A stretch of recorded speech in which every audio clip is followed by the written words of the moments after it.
এখনকার থাকে। যুগে রাজ্য বশীকরণ সম্ভব না দেখো, এখন রাজ্য বশীকরণ করা সম্ভব না, কারণ যেই যেই উপকরণ বর্ষ মাতঙ্গিতে লাগে আমি সেইগুলো এখন মানে জোগাড়ই করতে পারবো না, কারণ প্রশাসন বলে যে জিনিস আছে জোগাড় করতে দেবে না।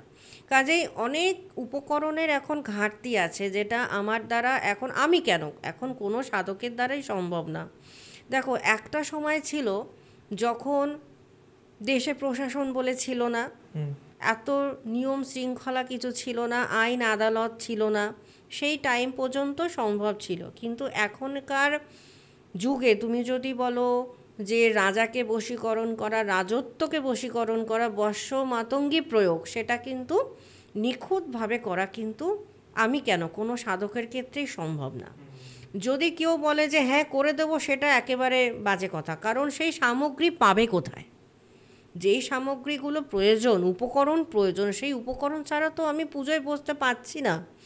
তো এই সমস্ত পুজো করতে গেলে আগের দিন তোমাকে সেই সমস্ত পুজো সামগ্রী জোগাড় করতে হবে, শ্মশান চত্বরে থাকতে হবে, শ্মশানে থাকতে হবে, তোমার গোটা রাত চলে যাবে জব করতে করতে সেখানে। তো সেই জন্য এখনকার সময় কিন্তু সম্ভব না বর্ষ বশীকরণ। হ্যাঁ, তুমি যদি এখন বলো বশীকরণ, স্ত্রী পুরুষ বশীকরণ সম্ভব, কিন্তু রাজা বা রাজত্ব বশীকরণ করা এখন সম্ভব না। আচ্ছা, আর ব্যাস মাতঙ্গী দেবী ওনার মানে কিভাবে প্রয়োগ হয়, কিসের জন্য? দেখো, বর্ষ মাতঙ্গী হ্যাঁ, যেটা আছে, সরি আমার ভুল হ্যাঁ, উচ্চারণটা। বর্ষ মাতঙ্গী যেটা আছে একদম রাজ মাতঙ্গীর মতনই তার পুজো, রাজ মাতঙ্গীর মতনই তোমার ধ্যান, রাজ মাতঙ্গীর মতনই পুজোর উপকরণ, সবটাই এক। শুধু বর্ষ মাতঙ্গীর ক্ষেত্রে কিছু বীজ মন্ত্র তারতম্য ঘটে, যেটা রাজ মাতঙ্গীতে সেই বীজ মন্ত্রগুলো কিছুটা আলাদা, কিন্তু দুটোই বশীকরণের কাজ। মায়ের ধ্যান একরকম, মায়ের বর্ণনা একরকম, মায়ের রূপ একরকম, মায়ের পুজো একরকম, মানে আলাদা কিছু রাজমাতঙ্গীর সঙ্গে বর্ষ মাতঙ্গীর আলাদা কিন্তু কোনো রকম ভেদাভেদ নেই, পুজোতে নেই। হ্যাঁ, উচ্ছিষ্ট মাতঙ্গীর সঙ্গে যেমন পুরোটাই আবার ভেদাভেদ আছে। উচ্ছিষ্ট মাতঙ্গীতে দেখো, উচ্ছিষ্ট মাতঙ্গী যখন বলছি, কথাটা প্রথমেই বলছি উচ্ছিষ্ট, তো তার মানে তুমি বুঝতে পারছো যখন উচ্ছিষ্ট বলছি, উচ্ছিষ্ট মানে কি? এঁঠো। আমরা উচ্ছিষ্ট মানে কি বুঝি? এক অর্থে এঁঠো। এবার উচ্ছিষ্ট মাতঙ্গীর পুজো করতে গেলে প্রথমে সাধককে কী করতে হবে? সাধককে আগে নিজের হাতে গুড়ের মিষ্টি তৈরি করতে হবে। আচ্ছা, গুড়ের মিষ্টি যে তৈরি করবে সেটা অবশ্যই বাসি কাপড়ে, সাধক বাসি কাপড়ে অপরিষ্কার অবস্থায় মায়ের জন্য নিজের হাতে গুড়ের মিষ্টি বানাবে। সেই মিষ্টি কিন্তু সাধক নিজে আগে ভক্ষণ করবে, মানে এঁঠো হচ্ছে। তারপর উচ্ছিষ্ট মাতঙ্গীকে যে নিবেদন করা হয় সেটা হচ্ছে কোথায়? শঙ্খপাত্রে। শঙ্খপাত্রে কিন্তু সেই উচ্ছিষ্ট যে তোমার মানে মায়ের যে ভোগ প্রসাদ তুমি যেটা মাকে নিবেদন করতে যাচ্ছ, সাধক বানিয়ে আগে উচ্ছিষ্ট করছে, উচ্ছিষ্ট করে মার জন্য নিবেদন করছে শঙ্খপাত্রে। যতক্ষণ উচ্ছিষ্ট না হবে মা কিন্তু সেই ভোগ কিন্তু গ্রহণ করবেন না। এটা হচ্ছে উচ্ছিষ্ট মাতঙ্গীর একটা মানে নিয়ম, যে এটাই মা পছন্দ করে। মানে সংসারে ফেলে দেওয়া জিনিস, উচ্ছিষ্ট জিনিস, বাতিল করা জিনিস, যেগুলো মানুষ গ্রহণ করতে একেবারে ইচ্ছুক নন, উচ্ছিষ্ট মাতঙ্গী কিন্তু সেই জিনিসগুলোকে গ্রহণ করেন। যেমন ধরো, উচ্ছিষ্ট মাতঙ্গী যে মূর্তি যদি আমি বলি, যে যখন শ্মশানে পুজো করতে বসেছি, ধরো আমার কোনো একটা উচ্ছিষ্ট মাতঙ্গী প্রয়োগ আছে, উচ্ছিষ্ট মাতঙ্গী প্রয়োগ তো এমনি সময় করব না, কারণ উচ্ছিষ্ট মাতঙ্গী প্রয়োগ হচ্ছে মারণ কার্যে হয়। আচ্ছা, মারণ কাজ যখন করব তখন আমি উচ্ছিষ্ট মাতঙ্গী প্রয়োগ করব। আর এই প্রয়োগ খুব কঠিন আর দুঃসাধ্যকর প্রয়োগ। সাধক যদি নিপুণ না হন তাহলে কিন্তু সাধকের কিন্তু সেই ক্ষেত্রে কিন্তু প্রাণহানি পর্যন্ত হতে পারে। এবার কেন হতে পারে সেটা বলি।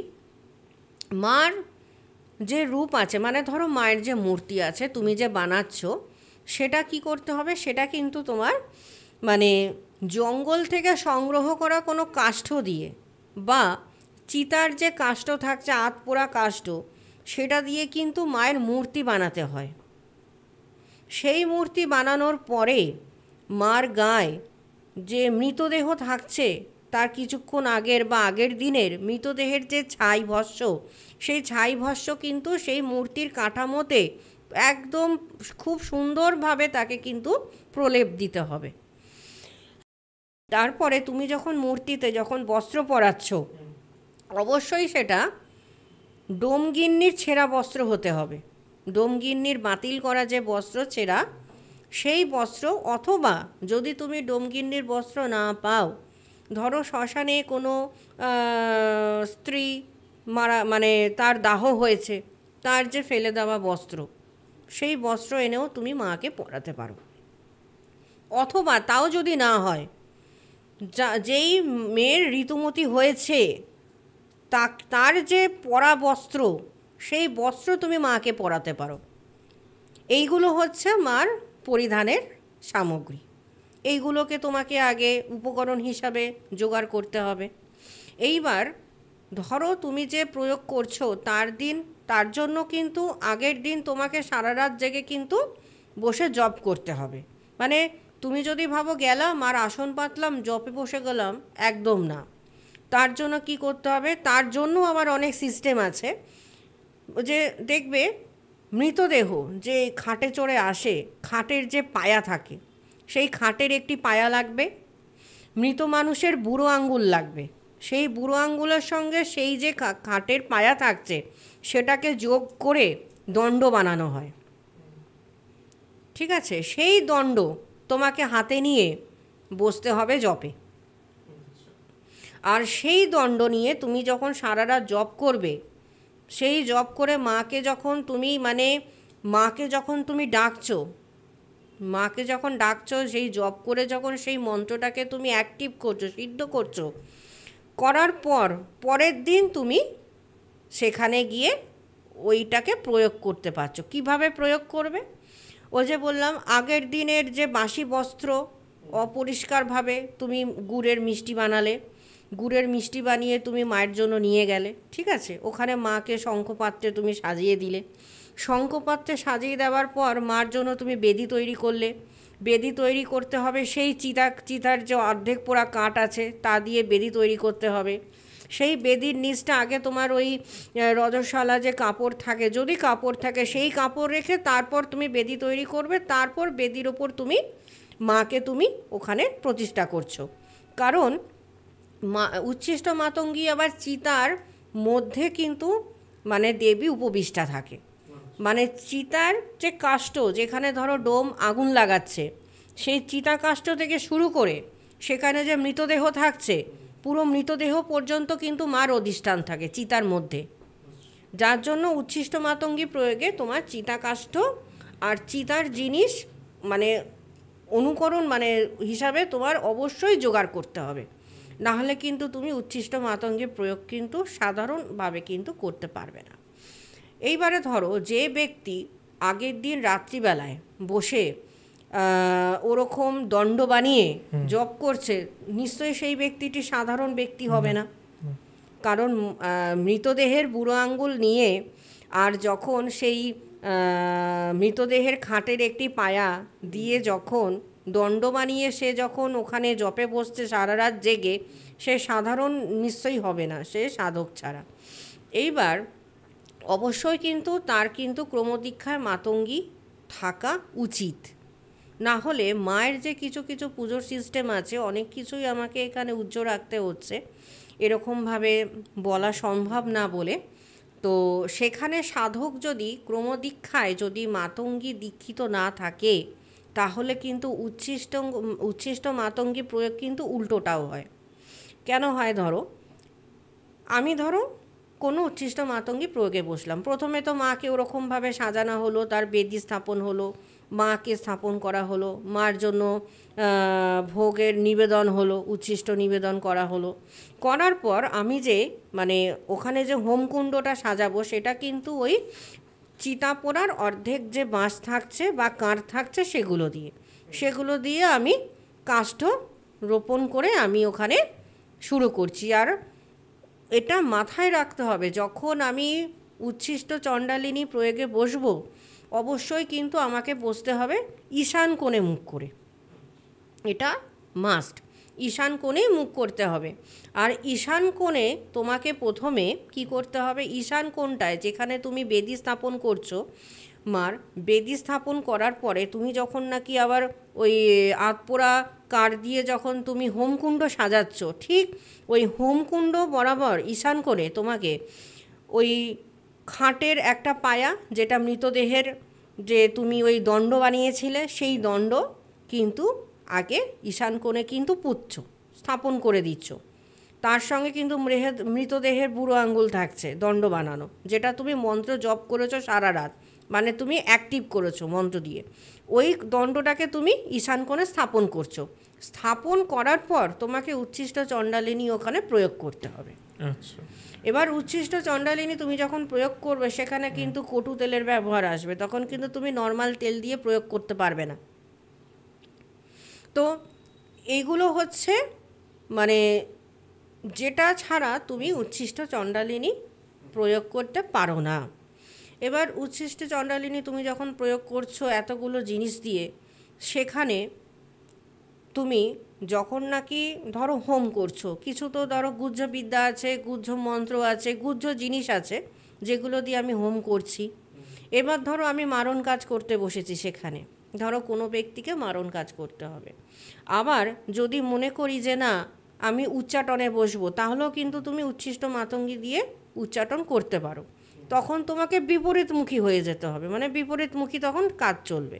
এইবারে ধরো যখন আমার কাজটা সম্পন্ন হয়ে গেল, ধরো আমি কাউকে উচ্চাটন করব বা ধরো কারোর জন্য আমি মারণ ক্রিয়া করতে বসেছি, সেই যে মানে হোম করার পর যে ছাইটা অবশিষ্ট থাকছে, সেই ছাইটা আর ওই যে দণ্ডটা পোতা হয়েছিল, সেই দণ্ডটাকে তুলে যদি সেখানকার শ্মশানের ছাই সহযোগে আমার যে হোম করছি সেই হোমের যে যা ছাই থাকছে, দুটোকে একসঙ্গে করে যদি সেই ব্যক্তির বাড়িতে ফেলে দেওয়া হয় বা কোনো রকমভাবে খাইয়ে দেওয়া যায়, তাহলে কিন্তু সেই ব্যক্তির কিন্তু মারণ বা উচ্চাটন হতেই হবে। তো এতগুলো তোমাকে আগে নিয়ম রক্ষা করতে হবে উচ্ছিষ্ট চণ্ডালিনী প্রয়োগে। মানে যতটা সহজ মানে বলা, উচ্ছিষ্ট চণ্ডালিনী প্রয়োগটা কিন্তু অতটাও কিন্তু সহজ না। কারণ এই প্রয়োগ করতে বসে আমি আমার একটা অভিজ্ঞতা এখানে শেয়ার করি। এরকম প্রয়োগে বসেছি, প্রয়োগে বসার পর যে কোনো পুজোতেই দশমহাবিদ্যা প্রয়োগেই দেখো শিবাভোগ ছাড়া, আমি আগেও বলেছি শিবাভোগ ছাড়া হয় না, শিবাভোগ লাগানো হয়েছে মার কাছে। এইবার লাগানোর পরে ওই যে শ্মশানে আমি যে চারদিকে চারখানা শিবাভোগ লাগিয়ে এসেছিলাম, করে আমি এসে বসেছি হোমকুণ্ডের সামনে পুজো করতে। হোম করতে করতে হঠাৎ কি বলবো, মানে যেহেতু ঈশান কোণ করে বসেছি, ঈশান কোণ কি ভগবানের আমরা বলি যাতায়াতের রাস্তা, দেখবে যার জন্য বাড়িতে ঈশান কোণটা অনেকে মন্দির বানায়, ওখানে মাকে স্থাপন করে বা মন্দির স্থাপন করে। হ্যাঁ, তোমার বাড়িতেও দেখবে অনেকে ঠাকুর ঘর ঈশান কোণে রাখে, এগুলো নিয়ম যে পালন করে। কারণ ঈশান কোণে যে দেবতা বলো বা দেবী বলো, তাদের যাতায়াত করতে সুবিধে, তার জন্য ঈশান কোণে যখন তুমি ওরকম একটি দণ্ড স্থাপন করছো, চণ্ডালের দণ্ড যখন তুমি ঈশান কোণে স্থাপন করছো, তাহলে সেই ঈশান কোণটা কী হতে পারে, সেখান দিয়ে কি আর ভগবানের যাতায়াতের কি রাস্তা কি তেমনভাবে রইল না। সেখানে কিন্তু মা কিন্তু মহা পিশাচিনীর রূপ ধারণ করে।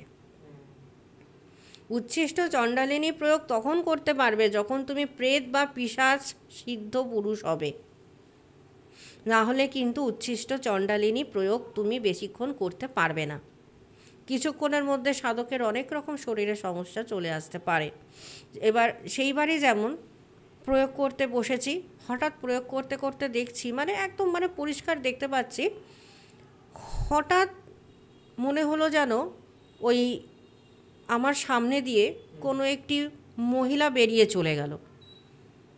এবার মহিলাটা যে চলে গেল, মানে অদ্ভুত তার রূপ, পুরো চুল খোলা, ঠিক আছে, মনে হলো যেন একটি 16 বছরের একটি কন্যা তাড়াতাড়ি করে ওখান থেকে পাস করে চলে গেল। আর যখন ওখান থেকে পাস করছে, দেখবে ওই যে বাসি পচা গন্ধ থাকে না মাংসের, সেই মাংসের যে তীব্র গন্ধ এমন নাকে আসলো, মানে যারা পরিবারের লোক এসেছিল তারা রীতিমতন বলছে যে মাতাজি এখানে বসতে পারছি না, খুব একটা চামড়া পচা গন্ধ বেরোচ্ছে, মনে হচ্ছে যেন সেই মাংস পচা গন্ধ, অনেক দিন পুরনো বাসি মাংস, এখানে বসা যাচ্ছে না, আশেপাশে কি কোনো ভাগার আছে? আমাকে বলছে।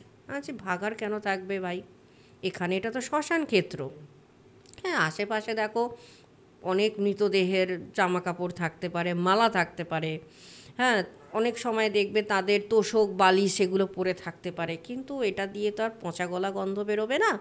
তো এইটা কিন্তু মানে একটা ভয়ঙ্কর অভিজ্ঞতা সেদিনকের, যে প্রয়োগ করতে করতে হঠাৎ এরকম একটি 16 বছরের কন্যা হঠাৎ করে ঈশান কোণ দিয়ে বেরিয়ে চলে গেল।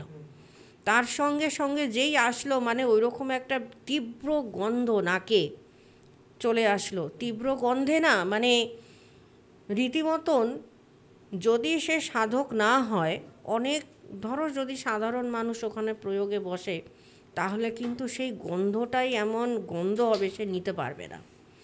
আর তার সঙ্গে আরেকটা সমস্যা জানো তো, মানে শিবাভোগ যখন লাগানো হয় ওখানে, শিবাভোগে কিন্তু আবার মায়ের ওখানে মাছ মাংস, কারণ তার সঙ্গে কিন্তু পরমান্ন, মানে যেটাকে বলা হয় পায়েস, এই জিনিসগুলো কিন্তু তোমাকে শিবাভোগে কিন্তু মাতঙ্গীর জন্য কিন্তু দিতেই হবে, বিশেষ করে উচ্ছিষ্ট মাতঙ্গীর প্রয়োগে এই শিবাভোগ তোমাকে লাগাতেই হবে।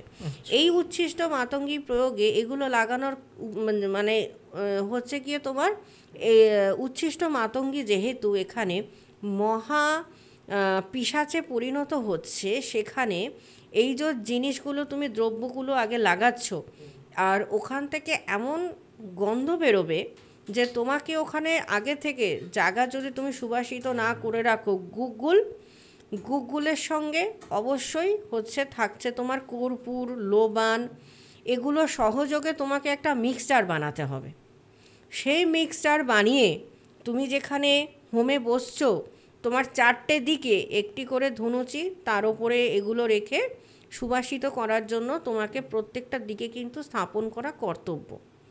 না হলে উচ্ছিষ্ট চণ্ডালিনী যেহেতু উপকরণগুলো এমন আমি প্রয়োগ করছি বসে, সেখানে যে গন্ধ, উল্টো দিকের মানুষ কিন্তু সেটি বেশিক্ষণ নিতে পারবে না, কারণ ওই পচা গন্ধ, মানুষ পচা গন্ধ, সেটা মানুষ, সাধারণ মানুষ নেবে কোথা থেকে বেশিক্ষণ।